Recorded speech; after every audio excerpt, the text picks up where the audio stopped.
Welcome. This is the May meeting of the Northborough Conservation Commission. My name is Greg Young. I'm the chair of the commission. And pursuant to Chapter 2 of the Acts of 2025, an act extending certain COVID-19 measures adopted during the state of emergency and signed into law on March 28th, 2025, this meeting will be conducted by remote participation. All members of the Northborough Conservation Commission are allowed and encouraged to participate remotely. The order allows the Northborough Conservation Commission to meet entirely remotely so long as reasonable public access is afforded so the public can follow along with the deliberations of the meeting.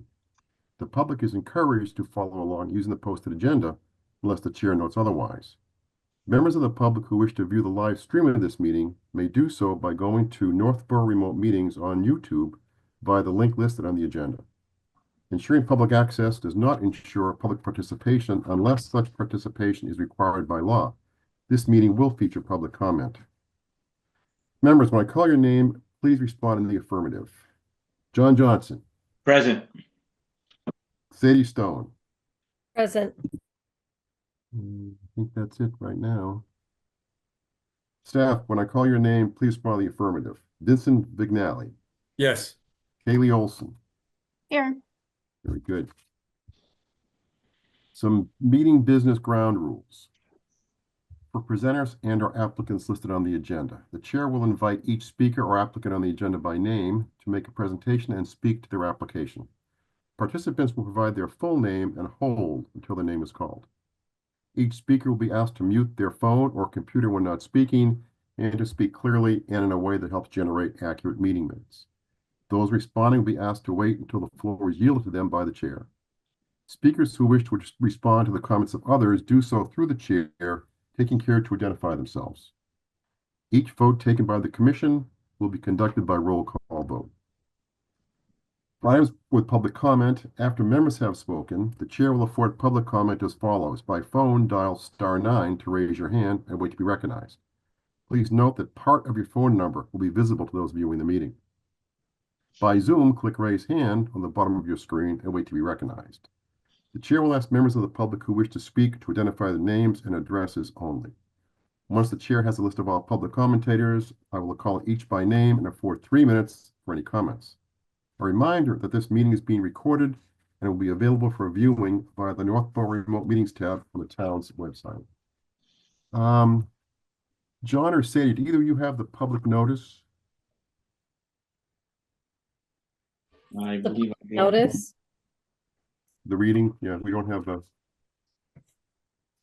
Oh, well, you know what? Don't worry about that. Kelly Marston. Unmute yourself. Hi. Welcome. Kelly, do you have the public notice? Maybe in Okay. the email that I just put over here. I have the legal ad, yes. That's it. Okie dokie. Where would you like me to start reading? Go ahead. I ignore all of the, the preliminary stuff. I covered that already. Okay. So, the meeting will include the following hearings pursuant to MGL Chapter 131, Section 40, the Massachusetts Wetland Protection Act, the Northborough Wetlands Protection Bylaw, and/or the Northborough Stormwater Management and Land Disturbance Bylaw. Request to amend Order of Conditions number 247-1226 and amend Stormwater Management and Land Disturbance Permit number 2023-03 at 2 Buena Vista Street, map and parcel 73-77 by Ronald Heckman of Heckman Homes LLC. The proposed changes are to revise the site design to accommodate a larger duplex building and make a sewer connection to South Street. The work will alter the 100-foot buffer zone, 25-foot no disturb setback, 35-foot no structure setback, and more than 1 acre of land. Next, request for determination of applicability. CSX Transportation Incorporated is requesting confirmation of wetland resource areas on multiple properties throughout Northborough in association with their vegetation management plan for 2025 through 2029. Exemption from the requirement to notify abutters under the Northborough Wetland Bylaw has been requested. The work will alter the 100-foot buffer zone, 25-foot no disturb setback. Very good. Thank you, Kelly. Okay, we can't do a meeting minutes here, Vinny, because Kelly was out last month, Todd was in, and both Dan is gone this month too. So we'll just kick it to the end of the meeting if Todd shows up, we can work on that. Okay. We have a number of continuations here this month. Question is, do we have to do each one individually, or can we do a blanket continuation of all 4 of them? You're muted. You're muted. You're still, there you go. Yes, you can do it your way. I didn't plan for that, but that's a good way to do it. All right. So we've got the continuation for the Church Street culvert, 700 feet east of Fay Lane. We've got a continuation for the NOI for Howard Street culvert, 700 feet south of Washburn Street. We have a continuation for stormwater management and land disturbance permit application, 3711 Reservoir Street. And finally, we have a continuation just recently received for the amendment for stormwater management, land disturbance for 2 Buena Vista Street. So we need a motion to continue those four hearings to June.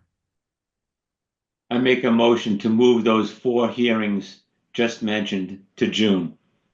Is there a Second. second? Second. Second by Kelly. Roll call. John Johnson, Yes. Kelly Marston, Yes. Sadie Stone, Yes. and I vote yes. Those 4 are continued to June. Okay, Church Street culvert, the ANRAD. We bring Scott in for that one. Here he is. Yep, Scott, I'm bringing you in a panelist.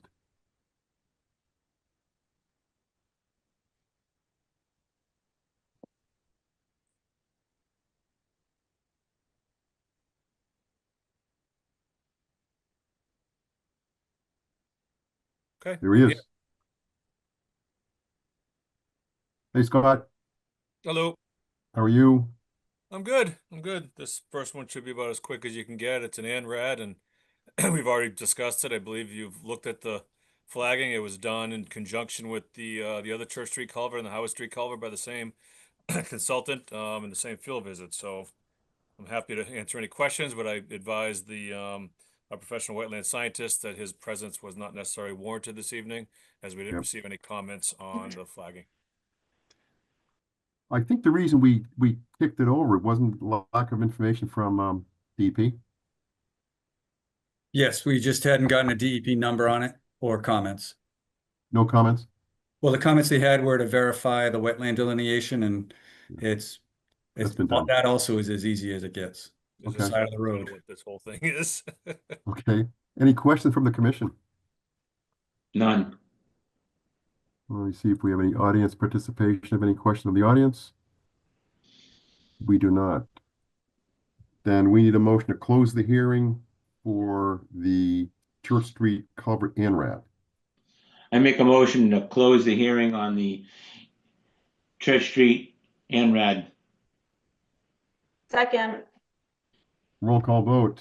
John Johnson, Yes. Kelly Marston, Yes. Sadie Stone. Yes. I vote yes. All right. One down.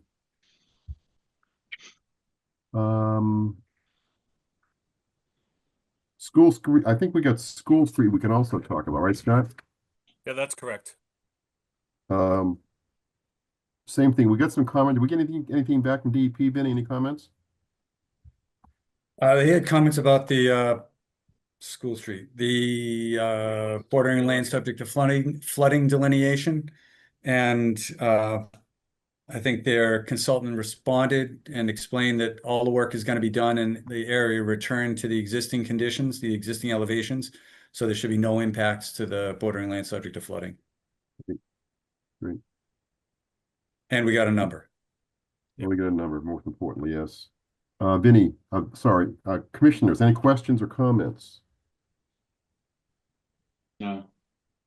Everybody's good. Checking the public. No hands up. All right, then we need a motion to close the hearing for the NOI over the School Street Bridge. I make a motion to close the NOI on the School Street Bridge over the Assabet River. Is there a second? Second. Second by both Kelly and Sadie simultaneously. Roll call vote. John Johnson, Yes. Kelly Marston, Yes. Sadie Stone. Yes. I vote yes. Right. I think that's it. Is that it for you, Scott? I think so. Yeah, that's it. I'll be back in June for the culvert slip lining. I appreciate the time you've taken tonight, and the long discussion we had on both filings was very informative for all of us, I believe. Sure. Good, good. All right. All right. Thank you. Well, thank you. Thank you. Thank you, Scott. Enjoy the good weather. Okay. Continuation. I think we have CSX, Vinny, right? Yes. Yes. Let's see. I got a hand up in the audience. I've got a Kip Callahan. Kip, yes. I'm going to bring him in as a panelist. I presume it's a him. I believe Kip can Kip be a woman's name too, Kip? He can, yeah. But not this time. Okay. Roll the dice. Welcome, Kip. Good evening. All right, so Vinny, you want to set us up here? What's going on?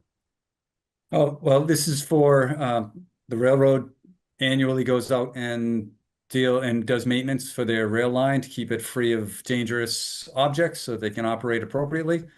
Annually, they go out and spray herbicides and clear the lines. As part of that, every 5 years, they need to get a review done to confirm the sensitive areas along the line. This is that 5-year period, and this is called a vegetative management plan. Mhm.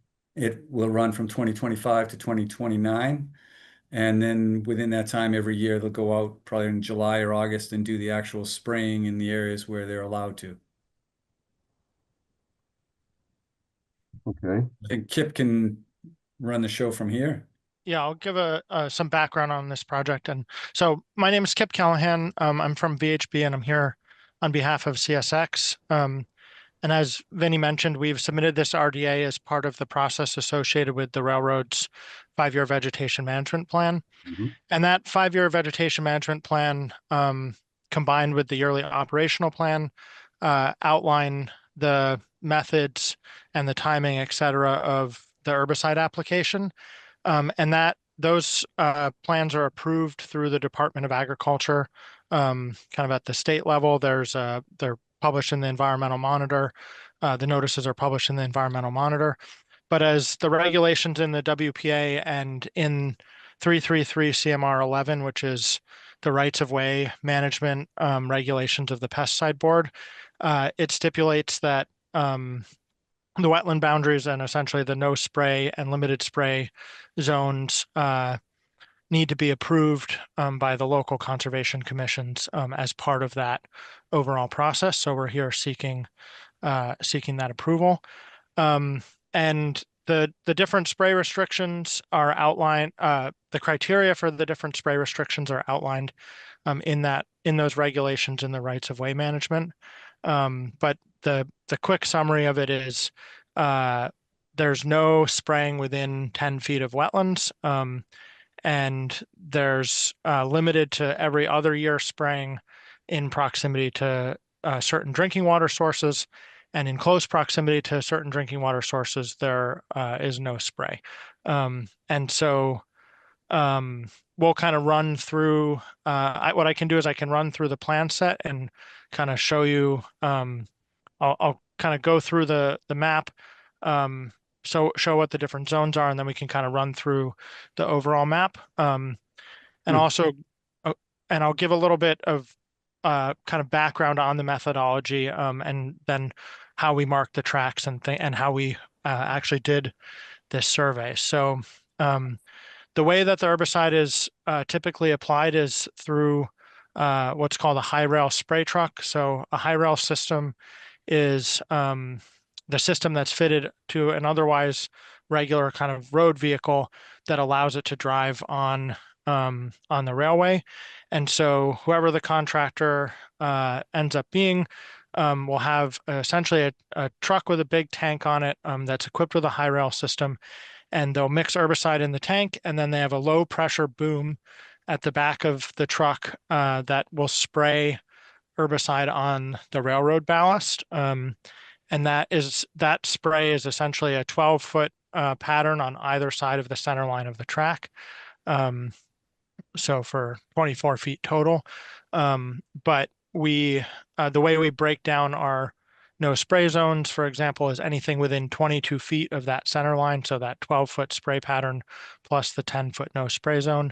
Any wetlands that fall within that 22 feet will trigger a no spray zone. And this maintenance is really important for a couple reasons.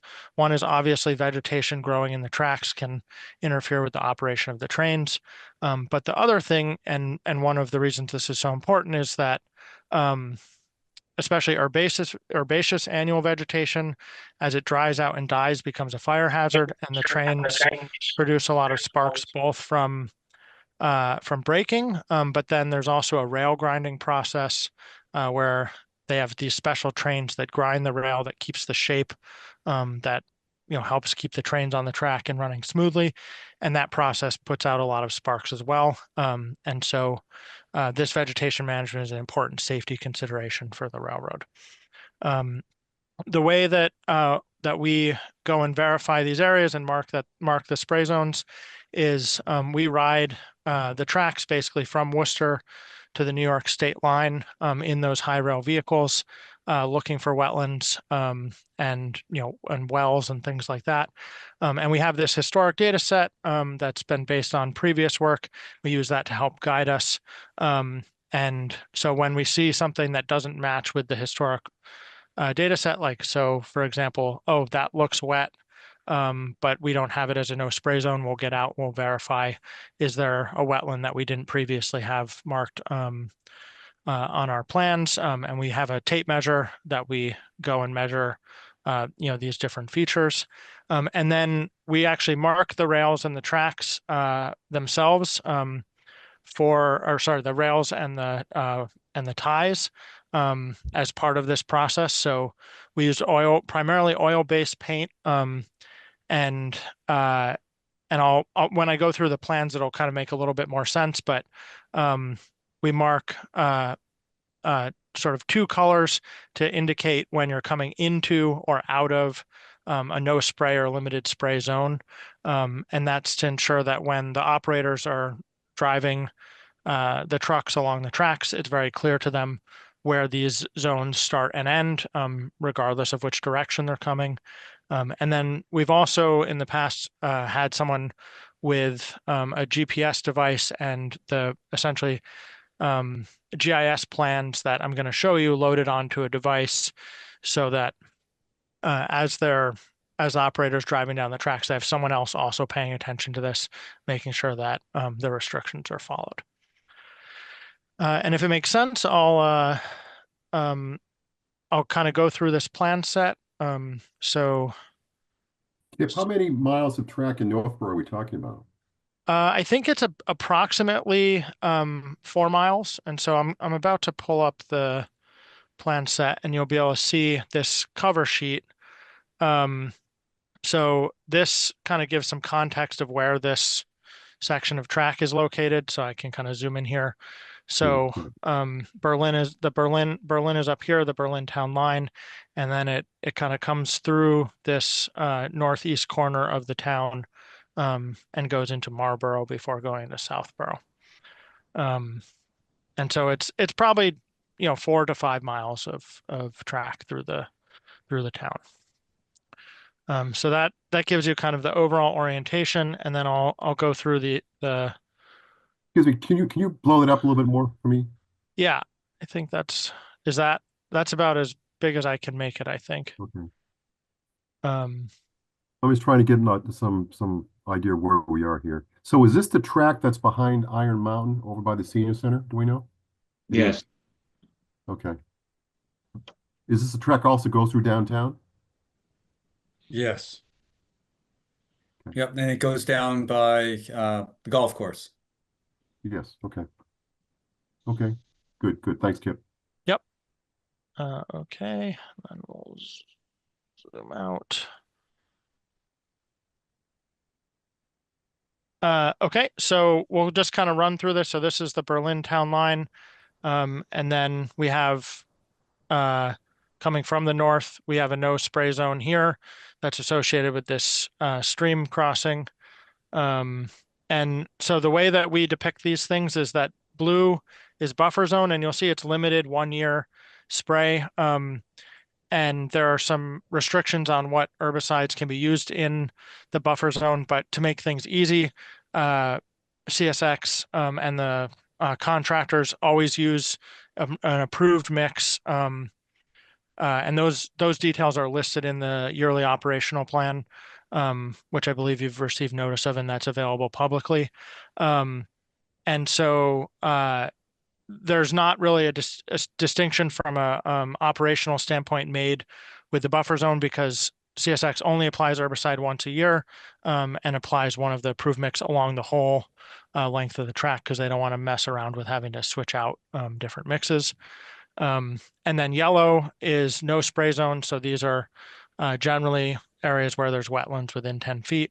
And you can see that we'll have differences between on side to side between these spray zones. And what this indicates is that this wetland area is bigger on, in this case, the west side. So that it's a little confusing because these plans are not oriented north-south, but there's a wetter area here. So this no spray zone is bigger on this side. And the operators have the ability to shut off the spray directionally. So they have a control panel in the truck. And so when they come to something like this, if say they're coming from the north, they'll shut off both sides here. And then when they get to this spot, they'll turn back on this east side spray and leave the west side spray off until they leave this zone. And that's where really these markings on the track are especially helpful. So that's why things look like that. We have another buffer zone over here. And then coming down here, we have another no spray zone for a stream crossing. And so we have included the wetland data from the DEP, but there are times where those streamlines don't perfectly match the field conditions. And so we have these call outs to note that, where this stream's conveyed under the tracks where this no spray zone is, not where this actual line goes. Just to ask a question, when was the last time it was actually flagged in the field, or when someone went out there and you said you used historical data? When was that done? Well, so every 5 years, people are going and checking all of this. So last fall, I rode this whole length, and we stopped at every one of these zones, and we checked that the spray markings were accurate. And so the reason that we're confident in this is we brought a high precision GPS and we measured all of these things so that these spray restriction zones are correct. Kip, were there any areas of these zones that had a dramatic increase or a dramatic decrease that we should be aware of? No, there haven't been any substantial changes since the last time. There are some minor updates. Like I don't think in Northborough we removed anything, but I know out in Western Mass there were some places where the culverts were actually farther away. And so we removed some spray zones there, and there were a couple places where there's maybe minor change to the wetland boundary, and so we modified those, but there wasn't anything super significant. Thank you. Here's the next page. So here we have callouts because this stream is depicted coming underneath the tracks, but you can see we don't have a no spray zone. And that's because this is culverted here. And these culvert openings are greater than 22 feet away from the center line of the track. And so we measured all of these culverts to make sure that that there wasn't anything that was close enough to need a no spray zone. Here we just want to note that even though this wetland layer from DEP depicts this as being close to the track and in the spray zone, we measured all of this, and so that this wetland is actually just on this side, and doesn't actually come over here. And that's the area that's by the senior center, is that right? I'm not familiar enough with Oh, okay. Northborough Your next picture might show it. landmarks. Yeah. Yes. Right, is that it? Is that Iron Mountain right here? Yeah, on the bottom of the picture, but Hmm. up in the left corner above the Yes. trail rail line is that pond that we just did the ADA trail around. Mm-hmm. So we've been out there a few times. And the rest, And- that's Edmund Hill there to the right. Okay. Yep. Yep. And so we have, significant wetland area along here. So that's why this is all no spray zone, and some additional wetland here. Then over here, we've got some more wetland areas along here. And then here's the stream crossing there. Right. So I went out to that site and I was trying to find the delineations of the wetland and I didn't find any. How are we supposed to verify the wetland delineations if they're not marked in the field? Yeah, so that's kind of up to the commission's discretion how they want to do that. Historically, we've marked these zones like this and they're painted on the tracks, and so the measurements are a function of these zones are how we've depicted the proximity to the wetlands, but the wetlands themselves and the streams have not been flagged. No wonder I couldn't find them. Okay, that's good. Yep. And then I know you're doing some tie replacement out there. Do they pay attention to when there's a painted tie, or because in the past I know in other locations that the reason the markers on the rail line were not there was because they were doing a tie replacement project, and it's tough to monitor when you have one crew going out there pulling the ties and then another one painting them. But is there some coordination? There's not. So, we mark these ties every 5 years, and sometimes these ties get replaced. But that's part of why we send someone along with the operator with these maps, in case there are missing marks. Okay, and in the past you've had like a high rail visit inspection with commission members if they wanted to do it? Yep. Yeah, and so that's something that if the commission decides that's what they'd like to do, we can coordinate that with CSX. So Kip, is this a two-step process where step one is that you actually confirm the markings or make the markings themselves, and step two is a second trip you spray? Yes. So we did all these did all the mapping, and basically these were all used to be paper maps, and so we updated everything to GIS. And then a big part of what we did this year was we brought a high precision GPS with us, so that we had previously had loaded the data into GIS, but it was based on paper maps. And so this is now, all of these boundaries have been GPSed, so they're a lot more precise than the previous paper maps. And yeah, we went out and we spent basically a month going along the whole rail line and painting all of these markings. And then this vegetation management plan and yearly operational plan process is undertaken with the updated maps in mind and with the updated process. And then that's since been approved by at the state level through that process. And then now we need, we need to get these boundaries confirmed. And then once that confirmation happens across, basically the whole state. So we're doing town by town along, well, at least in this case, we're doing the main line, which goes from Worcester to the New York line. So I think it's something like 30 municipalities. And I guess this is actually the Fitchburg here. So we're also doing from Worcester to Framingham. And this is the Fitchburg secondary that we're actually talking about here. But there's 40 municipalities overall as part of this process. And once we get all of those RDAs through the commissions, then they'll go out later this year and do the spraying. Yeah, so I was going to ask you if you have a target for when you want to get the spraying done. So it's later in 25? Yeah, I think ideally we're looking at June, like mid-June, because there is a timing window based on the phenology of the target plants. And so if it's too late in the year, then those herbaceous plants will have dried out and the herbicide's not effective anymore. So we're really trying to get through all these hearings in the basically next 30 days. Okay, two more quick questions I have. One is the actual herbicide, is it nasty like Roundup type of situation, or it's I can't speak to the herbicide, so that's part of what's in the yearly operational plan. And so Vinny, did you get a copy of that notification? I did not get a copy of that notification. I Okay. checked. I didn't get it electronically or through the regular mail. Okay, so Keith Morris is another consultant from a different, he works for someone else.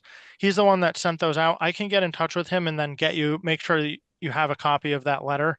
I don't know why it hasn't come to the commission yet, but I did get a letter from Keith Morris just saying something was occurring. It didn't have any of the background facts or what pesticides or herbicides are being used.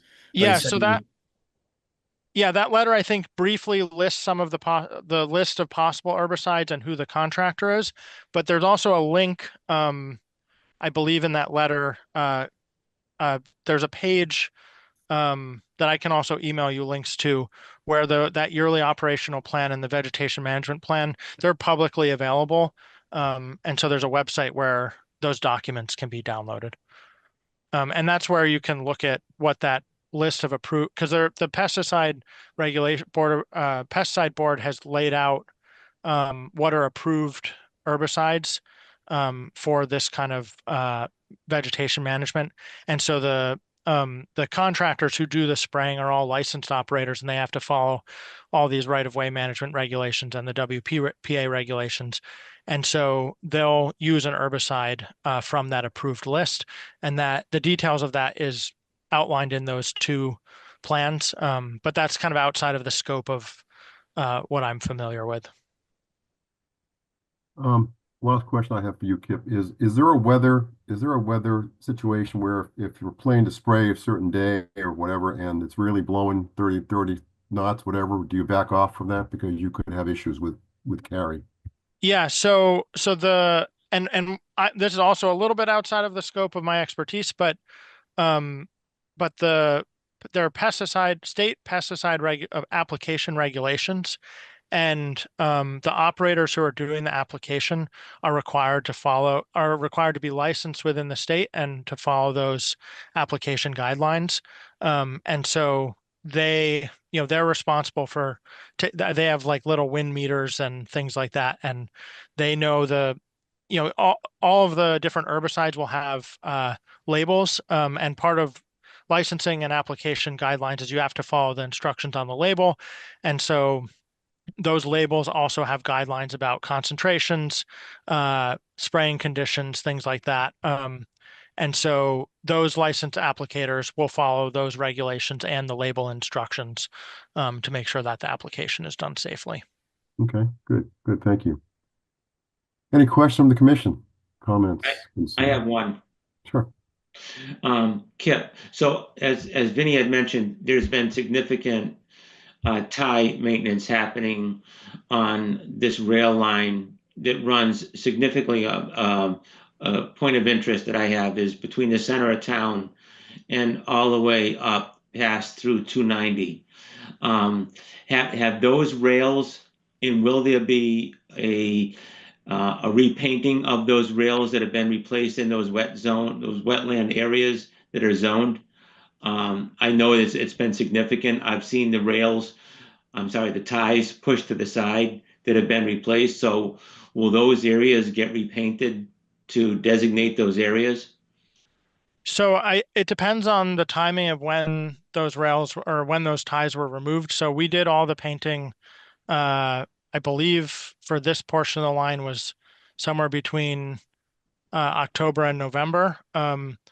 There's not currently any plans, as far as I know, to repaint the ties if they were removed after that, between now and when we did them in the fall. But yeah, at the moment, as far as I know, there are not any plans to repaint those ties if they've been removed. So you can understand my concern there, that when will Yeah. the operator know when to spray and when not to spray if those indicators have been removed? Yeah, so that's, like I said, what we did. So I rode along with the operator last year, and I know the previous year, the same thing. We have these plans loaded into a tablet that's connected to a precision GPS device. And one of us is actually in the passenger seat of that truck with the operator. And so we can see where we are, and we can warn the operator, hey, we have a no spray zone coming up. And then say, hey, you need to shut it off now, that kind of thing, as a backup to those markings. Okay. And I can speak to, at least last year, that was really helpful because a lot of I think previously water-based paint had been used to paint the ties, and after 5 years it had worn down quite a bit. And so it was, really pretty essential to have people riding along. And I think that's part of why that's the practice now. Very good. Thank you. Okay, good. Yeah, and that's something that I think if we do a high rail, and that's what I would recommend, that we continue this hearing, and either just myself or anyone else who would want to go, we do a high rail and we verify that the markings are there. In the past, I've seen actual plates, like a blue and a white colored plate that's nailed down to the ties. But the paint it does wear off, and if they're using their experience in using oil-based, that would probably help. But it'd be good to make sure that things are there before we approve things right now. Fair enough. Any more questions? The commission, and- sorry. We can definitely arrange a ride. Just one thing that I think is good for the commission to know is the logistics of that are a little bit complicated. So we probably want to try and make that happen as soon as we can. And we'll need, probably hopefully not so bad on the Fitchburg line, because not very many trains run. But it can be tricky sometimes navigating the timing of that with the trains. But actually we should be in pretty good shape on this line. On the main line, it's a bit of a nightmare, but I think there's only 1 or 2 trains that run a day on the Fitchburg. Okay, question for you. If we continue this until the June meeting, pending the verification, we meet on June 9th. Does that still work within your plans? Yeah, that should be fine. I have several other towns where the hearing is in mid-June. So I think that's in alignment with kind of our expectations. Okay. Any more questions from the commission comments? Welcome, No. Todd. I see you there. Thank you. I'm looking at any questions from the audience. Any attendees have any hands up? Okay, good. Then we are looking here to continue the RDA for CSX Transportation to the June meeting. Move to continue. Thank you. Is there a second? I'll second that. Second by John. Roll call. Todd Helwig, Yes. John Johnson, Yes. Kelly Marston, Yes. Stacey Stone, Yes. and I'll vote yes. So Todd, you'll sync up with Vinny on dates and so forth. And Vinny, if you want to open that up, once you know if anybody wants to participate. Yes, that sounds great. Good. All right. Thank you, Kip. Yeah, thank you. We'll see you in June, if not before. Sounds great. Thank you so much. Okay, good night. Good night.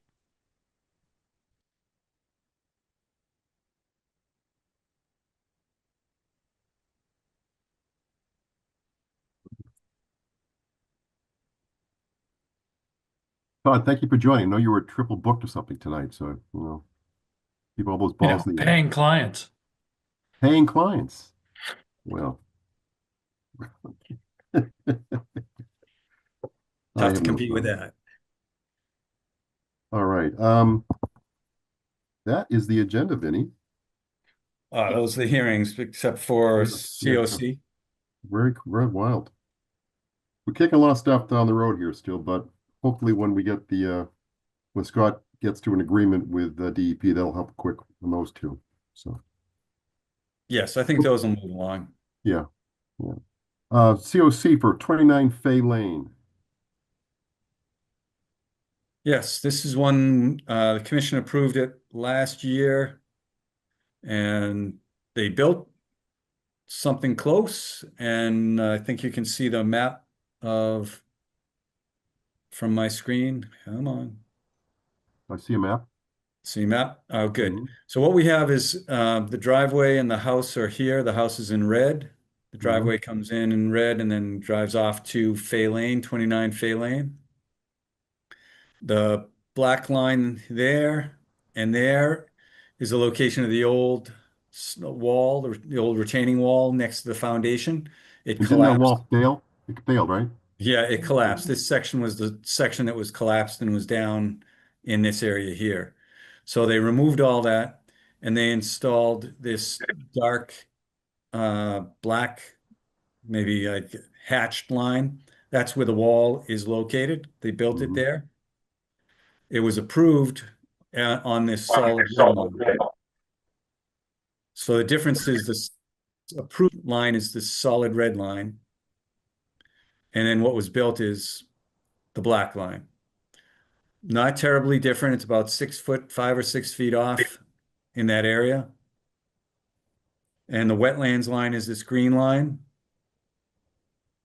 So the area that really moved is not within the 35-foot no structures, but this area here where they built it in the right location is pretty much where you allowed it to be at 30 feet off. So they built it and they're requesting a certificate of compliance, and just want to let the commission know that it's not quite what they agreed to, but it's for your consideration to approve or not. Do we know why they built it where they did? Was there some sort of engineering reason? I think it was a big rock on the footing at the base. There was a big rock in this location close to it, so they moved around. So that's kind of, I think, why they went around and then caught again the line. Now, when we approved this, didn't we put in some no cutting rules about where they would mow the lawn or weed whack the vegetation? Yes, and they're allowed to do 2 feet off the bottom of the wall for weed whack, and that will be a continuing condition in the certificate of compliance. Okay. All right. Questions from the commission, comments? I walked this area by that wall, and I don't have any concerns with that protrusion coming out a few feet. It was pretty far distance from the wetland area. I can understand looking at how it was built, why they probably did it that way, but I don't see an impact to the wetland, the vegetation at all with that protrusion. Okay. Anybody else? Okay. See any attendees? So we are looking to issue a certificate of compliance for 29 Fay Lane with the existing conditions, Vinny, right? Yeah, as built. Yep. So We have a moved. stamped as built. Second. Second by Kelly, roll call vote. Todd Helwig, Todd Helwig, Oh, yeah, sorry. Thought I did my part. John Johnson, Yes. Kelly Marston, Yes. Sadie Stone, Yes. and I vote yes. All right. Uh, Violations, 186 Barefoot Road. All right, and okay, so this, For those who don't know what we're talking about, if you go down, I guess it's Whitney Street, right? That's right. yes, You take a right on where it says, the road, Barefoot Road into the senior center, and it's the second or third house on the left there. It's the second on the left, and it's just before 290. That's right. So Vinny, some history here too, right? yes, back in, I think it was 2022, they requested, or they were putting solar on the roof, and they requested to take down a couple of trees, and I went out to inspect, and I found some filling down. If you can see my picture, there was some filling down in this area, and then along the front of the property, there was dumped yard waste, brush, uh, just debris. And we came to an agreement that they were going to remove all that and then put in a line of boulders to delineate where they're allowed to be and where they're not supposed to go. And in the last 2 years, I've been out there twice, and the boulders have since been removed. And there's more junk that got dumped into the wetland area. The blue flags on the wetlands still exist out there, or they were 2 weeks ago when I was out there last. And there's brush and just things dumped right into the wetland or right adjacent to the wetland. Yep. So I walked up into the back area. This is the upper area, and there's wetlands from my arrow pointer you can see here. There's wetlands down in this low area here, and this pile has all been filled without a permit within the buffer zone to the wetlands. And I have another picture, I think.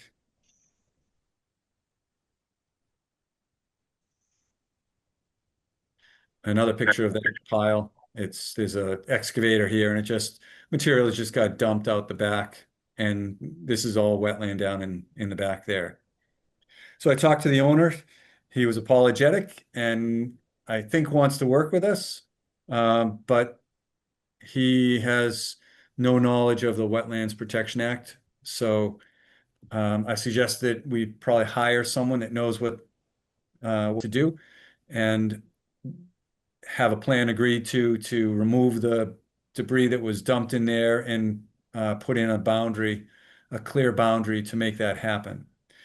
The options are to do it through an enforcement order that I can issue. The commission can vote to ratify that tonight.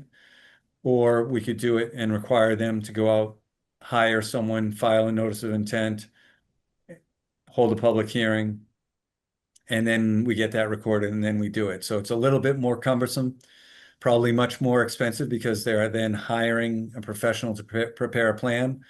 This one, I don't know that they need a plan just because it's pretty obvious where they dumped stuff where they shouldn't have and they should pull it out. So I would like the commission to consider just doing an enforcement order to have the material removed appropriately and a demarcation to limit any future encroachment be installed, whether that's a fence or boulders or some other mechanism. So I guess I leave it up to the commission to discuss. And Vinny, at one point in time, you sent me the historical pictures, and one of them the boulders were there. There was a string of boulders that was a demarcation point.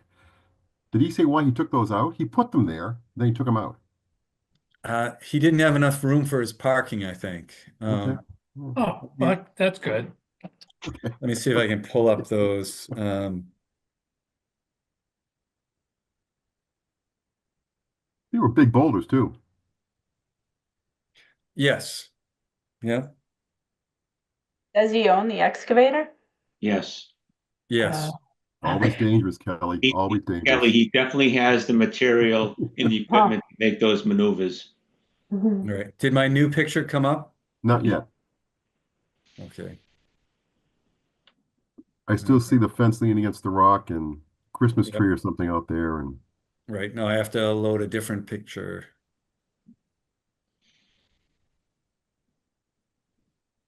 There you go. So this is looking down towards Barefoot Road. now, when was this taken? Oh boy. This is like 2021, right? Let's say, yeah, it's on there somewhere. Looks so nice. I would Yeah. hate Yes, a and this lot of area off to effort the into right is that. now, yeah, the area to the right is filled with junk and debris, and there's a wetland flag just off the picture. And actually, it might be on the picture, but it's like right in here. Mhm. This was taken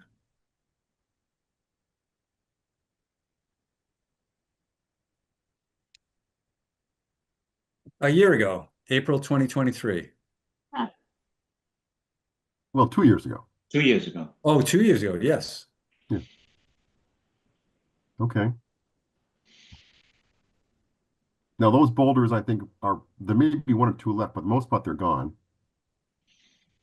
Yes. Oh, not sure how that happened, but it just did. So that's looking the other way, looking back up towards the area where the fill that was in the first picture is. So it was a pretty substantial area, and he had improved this. And right now, this tree has kind of this gravel material up to the back side of the boulders. And I'd like to return to this condition right here.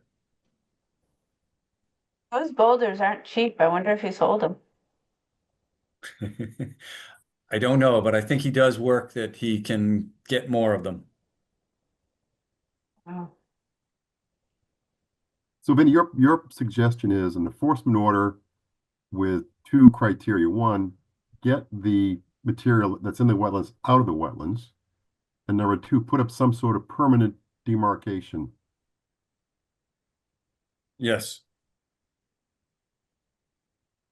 Okay. Questions, comments from the commission? I'm willing to do what Vinny suggests here. I'm in favor of an enforcement order. I am also. Me too. Okay. We've got nodding heads. Looks like that's the plan, Vinny. We should vote that, right? Yes, so you could recommend that I issue an enforcement order. So we're looking for a motion to recommend to Vinny to issue the enforcement order for 186 Barefoot Road with the criteria that you mentioned. So moved. Second, Second, boy, everybody's seconding him today. It's crazy. Yeah. That was Sadie this time. Roll call vote. Todd Hellwig, Yes. John Johnson, yes. Kelly Marston, Yes. Sadie Stone, Yes. and I vote yes. Okay. Thank you, Vinny. Excellent, thank you. Forest stewardship proposal. Well, we had the forest request for proposals for forestry work for the You town. got so many responses, you had to sort them by. I've been really busy with this one. Yeah. Yeah, we got zero. Okay. No responses. But just last Friday, I got a phone call from Wigmore, the one that we got the last time, Wigmore Forest Management, who I think is very qualified and able to do the work. She said, well, I missed it because I had other projects and she was buried, but she thinks she'll be freeing up in the next couple of months and would be willing to review it and put a proposal in. But I've contacted the DPW director, Scott, and he feels we have to advertise it all again. So this is deja vu all over again. The last time we did this, we advertised, got zero, got a response, advertised again, and we got her. But then we had trouble with the old town administrator's basic contract documents. They were pretty stringent and it fell through. So do we want to follow that path again and advertise, see if we can get this person or this company and another one that might not have been paying attention to the notices? Couldn't we just extend the timeline? We could have if it was before May 1st. It expired on May 1st at noon. It just involves notifying or advertising it in the Common App or something like that. Oh no, that's colleges. Something Community else. advertising? No, there's a state bidding document that it has to go to, and it has to be put out as a legal ad to the newspaper. So it's going to cost us another $100 more. How long have we been at this? I've been here for almost 3 years, so it's been 2 3/4. Did it start with you? We finished up when I got on board 3 years ago, about this time, you had approved the most current forest management plans. And in that, it said you should be doing a harvest operation. And so we started doing this process then. And it's a difficult thing to find foresters that want to work around in the city. I think just by their makeup, they like being out in the woods and being out on their own and not in front of a board or in front of a public hearing. So it's Well, I tough. guess the question is if we keep doing this, are we just going to get the same result and it's just a waste of your time and effort? That's a possibility. But I got a phone call from Wigmore Forest Management, who said she would call me early this week and we would talk about doing it if I can extend, or if I can either extend the contract or re-advertise the contract. I also got a email from the service forester asking who I sent it off directly to, and there were 9 members. And he said he would try to put the word in if we advertised it again. So I was waiting to kind of make the decision on all that based on whether the commission wants to try this one more time or whether we want to just cut bait and let it go. We lost Tom, who was the big driver, and I think Dan is another big driver for it. But I think it's something we should act on at this meeting just to try to make it. I think we should try to make it happen, but it's your Well, call. then if again, I mean, because Dan, I think you're right. I think Dan would be wanting to do this, and if you're still on board, then I'm on board. All Kelly, right. when you were in Westboro, who did you use? You remember? Oh, I don't remember. I just remember the hullabaloo around it. Yeah. And I can understand why a forester wouldn't want to work in that situation. People screaming at you all day long for cutting a tree. Well, I'm sure we would have none of that in Northborough. Oh, no, definitely not. So I'm good with moving ahead as give it another shot. I think it's a great idea. I think we should definitely do it. Okay. So they got 1, 2. Sadie, what do you think? That's the only one I haven't heard about. Yep, I think we should go ahead too as well. All right. All right, we don't need a formal vote. I just need to put it all out there. All right. All right. Do you want to talk about 432 Whitney Street? It's not on the agenda. It's not on your agenda? Not on my agenda. I must have an old version because it's on mine. Okay. And handwritten on yours, I bet, too. Yeah. So Vinny and I walked it on Thursday. 1.5 miles, was it, I think? Yeah, just under 1.5 miles. Yes. Yep. So it was interesting. It's a nice walk for you that have been out there on this project before. It's grown in quite a bit. There are a lot of like 1-inch diameter poplars popping up along the railroad tracks that they are putting this trail through. So the area where you walk in from the street, it goes down, there's an old driveway that goes down into the railroad. You can follow that and take a left down where he was making his old driveway. And that area is still cleared, but then where it gets to the low point and then starts back up the hill, there's vegetation growing. And so they're staying close to the railroad side, right on the property line pretty much, and running a trail all the way there down to the back of the property and then looping around on the kind of around the perimeter of the open area along the top of the site. Actually, I might have the old picture, but I don't think I have the new one.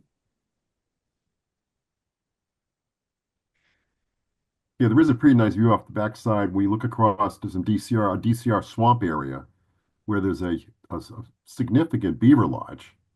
Yes, yeah, it's like a hotel. It's Yeah. a big one. So this is where you come in off the road. Whitney Street is here. The railroad tracks run along the bottom of the picture. You come in off the road here, watch out, it's a big, tall curb to go over. And then you go into the property and it's barred off by a log. And then you can walk in along the road and then down to a point about here where it's open. And they're keeping that trail close to the property line. And they're also, right here, it goes into a wooded area that then they've got a trail with flags about every 15 feet. You can see them pretty easily, that goes all the way around and then comes down to this point. And it continues around this area here and runs along a couple of big boulders with a walk that goes down to the shore, the water's edge, and you can see a nice beaver lodge there and heron nest up in the tree towards the, I think that's the south. And then it loops back through here, not along the steep slope. There's a little one spot where it's a little steeper where they go down, but then it's still safe and it turns back into here and meets up with this path and goes back. Then they also have a trail that comes across here and then loops up in this area here and then back around and ties into itself with another stub that goes across these two little wet areas to get to the DCR property. These are probably 4 or 5 foot wide, low areas, and they're proposing that they'll be coming in with a request for determination of applicability to request crossings using a bridging structure with a pile that just twists like a drill into the ground, and they put the beams across those. So it's very little impact to the wetland, but it looks like a nice trail, nice view out. And then there'll be also this area, I think it's up in this area here, was stripped. That's where the prior owner was going to put a house or a farm building. So it's all dug up and stripped. And it's not a bad spot to let kids run around and throw rocks and do what kids do up at the top area that's open. So there would be just like a little access trail that went into that. So there are different amenities for the different users. And I think the trail layout looks good. It's going to be 4 feet wide. They're going to try to clear 4 feet wide for the trees, keep the path a little over 3 feet wide. Not going to be handicap accessible. It's going to be bicycle accessible and hiker accessible. And I'm open to your thoughts and comments.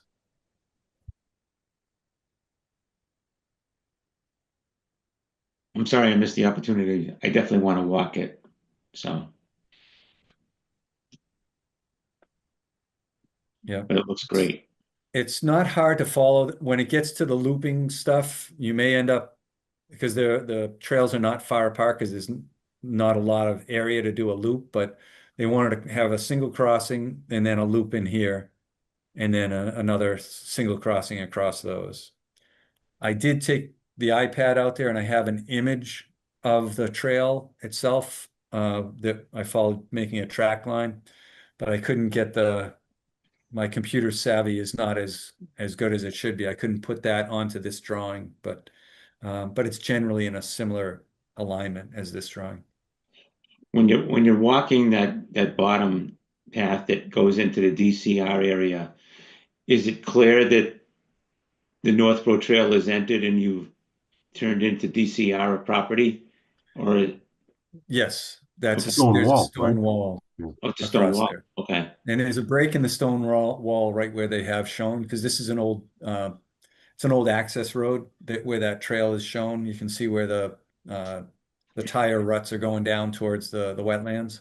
So I think that was the access to do the forestry operations that existed back 40 or 50 years ago on the DCR property.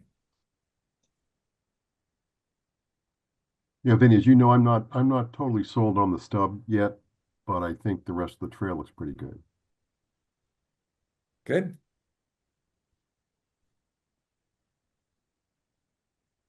So they are looking, the Trails Committee is looking to move forward with a cleanup activity. I mean, there's barbed wire out there. There's 100 broken pallets.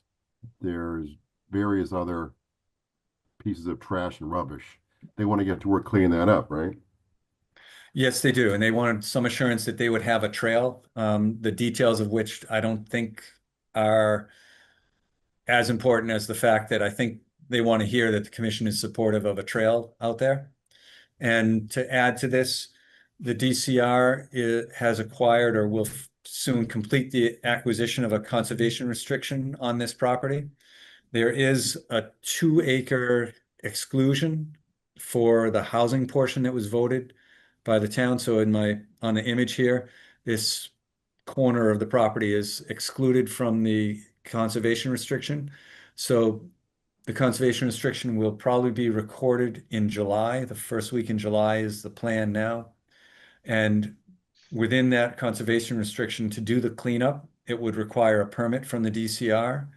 And it could take a little bit, we would probably get the permit, but it's a process that we really don't need to go through if we can get the work done by the end of June. I contacted the chair of the Trails Committee, and he said he thinks that they would be able to get that work done. It's a lot of work. It is a lot of work. There's big piles of pallets, but they could then take them and bring them from the areas, and the pallets are pretty much located from about here along this to here, and then they would have to haul them back to a point up in this area here. The DPW is in agreement that they'd be willing to haul it away and take care of it if it gets brought out to one location. So we've got a lot of people volunteer to help out, and I think that's good. And the DCR is willing to kind of delay the CR restriction until July so that the work can get done without having to go through a permit. So I think we can have everything fall together if the commission can make a decision and decide whether they want a trail or not.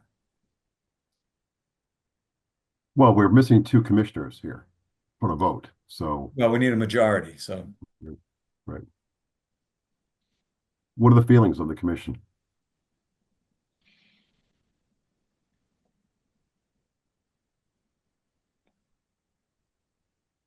I don't want to delay on my behalf, but I sure would like to walk it. I like what I see.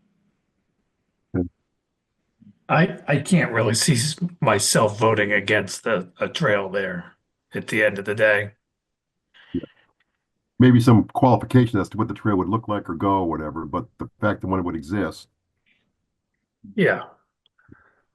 And I think that's the level we're looking at, because they still have to file an RDA, which then gets reviewed, and if it meets the standards required, then the commission would do a negative determination. If they want to ask for something that doesn't, then it's a positive determination, and then they would need a notice of intent. But generally, trails qualify under an RDA, generally. Okay. The question that comes up is the crossings of wetlands, whether they're necessary or not. But I think the idea of a trail out here is probably what they're really looking for. Kelly, Sadie, what do you think? Yeah, no, I agree that we don't need to put a trail on everything. Yep. But Vinny sold me with kids throwing rocks in the field, so that's what I would do, throw rocks in the field. But we're not throwing rocks at the nestings, okay? We're trying to avoid that. That's right. Or the trains, we're not throwing rocks at the trains. Oh, Kelly, your colors come out.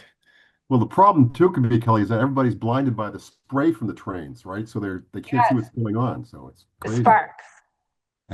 Sadie, what do you think? Yeah, I'm sad I won't have the chance to really walk it beforehand. But I'm glad you guys got to walk it and liked what you saw. I think it's a great idea. I'm for the trail. Okay, all right. Okay. So, Venus, I think it's safe to tell the Trails Committee that there seems to be a support for a trail here, Yes, which I think is all they're looking for in order to get going with the cleanup. I think so. And I Okay. think we can probably make the crossing of the wetlands work, if they need to hear that too. Well, let's see Right. what happens from that. Yeah. Right. Now And here's I mean, another I think question. we can, it could Sorry, be go a ahead. good trail either way. Vinny, how would, in next month, we're discussing the whole hunting concept, right, in June. Yes. If Yeah. hunting is permitted on Northborough land, what does that do to the trail? Anything? Or Nothing at all. Well, it depends on what you decide. It's up to the commission to reduce the policy. If you keep the policy as is, then hunting would not be allowed on this property.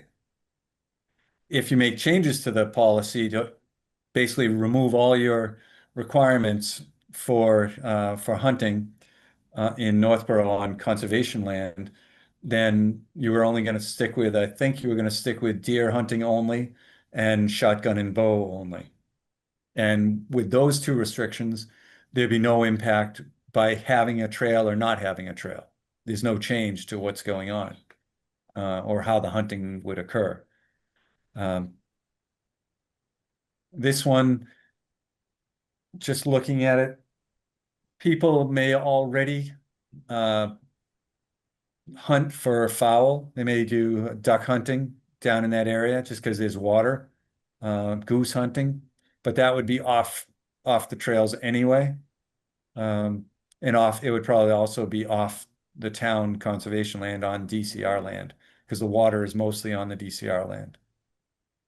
So the impacts of hunting, I don't know that it really impacts the trail unless the commission wants to hold that 500-foot setback from the trails. Okay.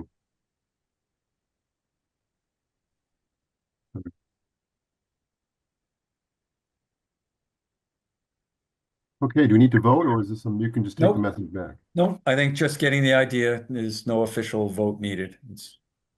And actually we can't because I didn't put it on the agenda. So I just have a feel of the board. Okay. You're still trying to get hold of Chief Griffin, right? I got a hold of him. We talked or we emailed, but that's part of the public hearing. So I don't want to.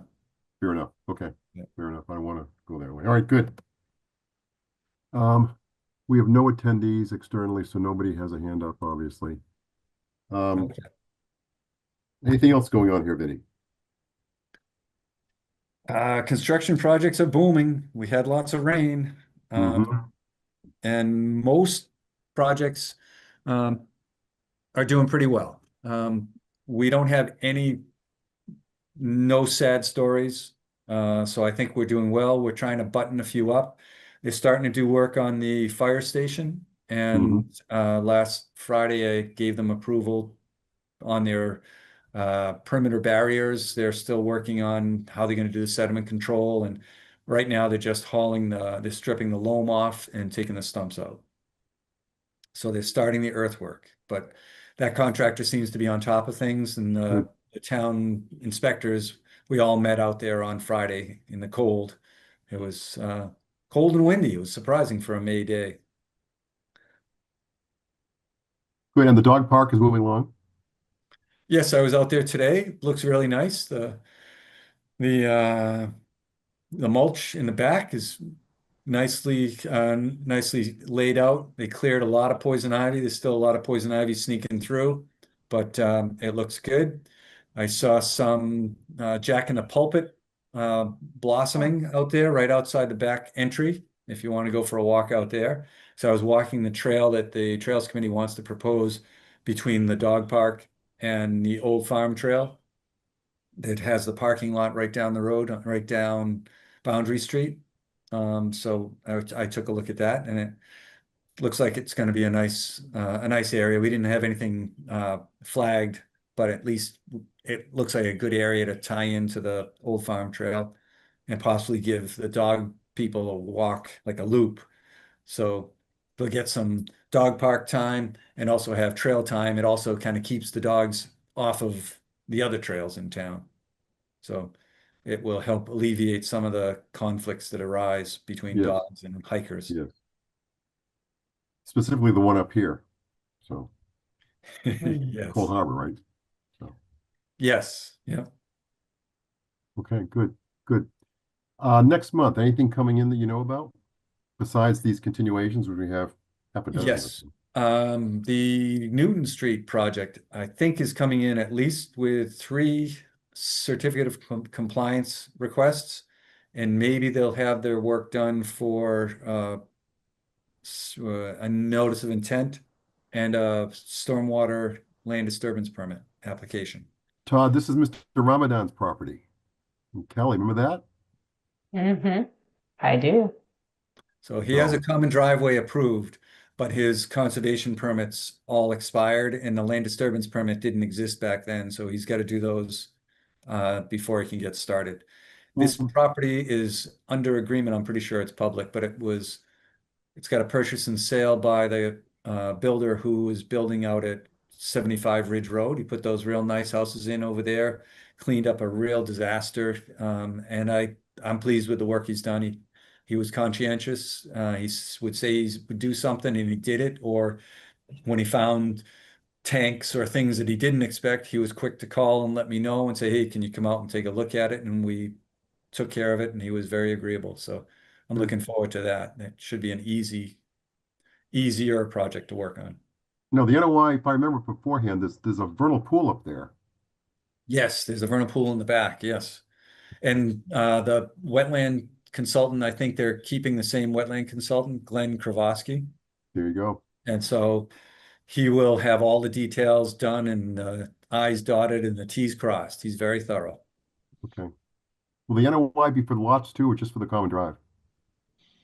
It'll be for everything, common drives and lot development. Interesting. Okay. I assume it would be easier on me, but I can't force them to do it differently. Yeah. All right. We should probably add that to our walk list then for next month. On that one. Yes. Yes. All right. So that's pretty significant. Anything else? Repairing a wall at 13 River Street. The commission approved a wall repair, I think about 10 or so years ago, maybe. And the Assabet River runs right along the back of this property, along the wall, and it's had some damage and collapsed. So they want to do a repair, similar to the Is way this done they by the did it apartments? Done by the apartments on River Street? just behind Stone's motorcycle, kind of right in that little section behind Stone's, right Oh, off yeah. Route 20. Yes. Yes. Yes. Okay. Okay. So they're coming in, I think. They submitted the paperwork electronically, but had some revisions to do on a plan, but I expect I'll get all the whole package next week. All right. Good. Good. Before we adjourn, I would like to get approval on the April meeting minutes. Oh, good memory. Okay. Good.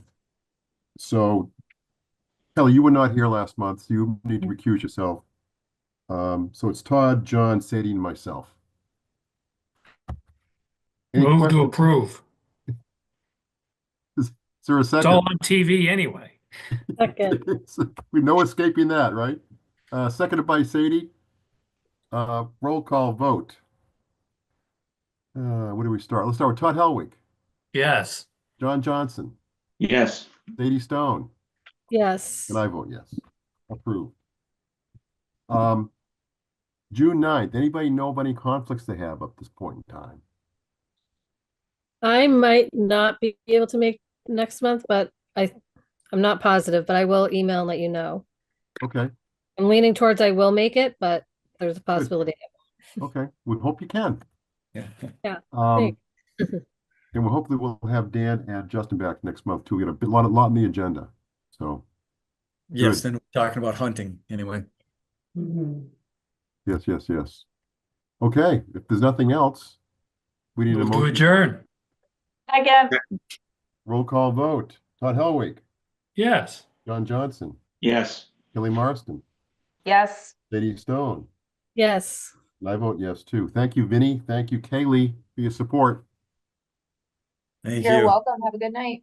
Enjoy the good weather, folks. We'll talk to you in June. Bye, guys. Thank you. Take care. Good night. I